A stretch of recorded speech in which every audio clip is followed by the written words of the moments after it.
பவுடியாக்காத பெட்டியும் இந்த மொக்கட்டியும் நல்லா தான் இருக்கு போல.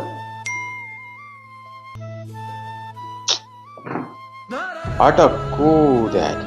ஐயோ என்னாச்சு? ஃபோன் பில்லுக்கு 7 பவுன் சரியா 10ஆம் இருந்திருக்கு, வட்டி போட்டு மைனஸ்ல போயிட்டுது. ஸ்கோர் விளையாடி போகுது, ஒரு கிரெடிட் ஸ்கோர். நினைச்சேன் இப்படி ஏதாச்சும் ஒன்று நடக்குமான்ட்டு. ஏன் இப்ப என்ன? இந்த வாரம் உங்களுக்கு ஞாபகம் இருக்கா? டிக்டாக் ஷாப்ல வாங்கினீங்களே, வாங்கி அது மட்டுமில்ல விற்கவும் போட்டிருக்கீங்க. ஓமடா, இப்ப அந்த இதுக்கும் என்ன சம்பந்தம்? நீங்க வாங்கின இது 7 பவுனுக்கு தான் நீங்க வாங்கினீங்க. இதை வாங்காம விட்டுருந்தீங்கன்னு சொன்னா உங்களுக்கு இந்த பிரச்சனை வந்திருக்காது, மைனஸ் போயிருக்காது, கிரெடிட் ஸ்கோர் பாதிச்சிருக்காது. 7 பவுன் வெட்டினதப்பா. இப்ப இது ஆர்டர் பண்ணி வேணுனது போன மாசம். அதுக்குள்ள எவ்வளவு பில் வட்டிட்டு இருக்கு. எவ்வளவு பில் வெட்டி இருந்தாலும் உங்களுக்கு 7 ரூபா தானே 10ஆம் போயிருக்கு. இதை வாங்காமல விட்டு இருந்திருக்கலாம்.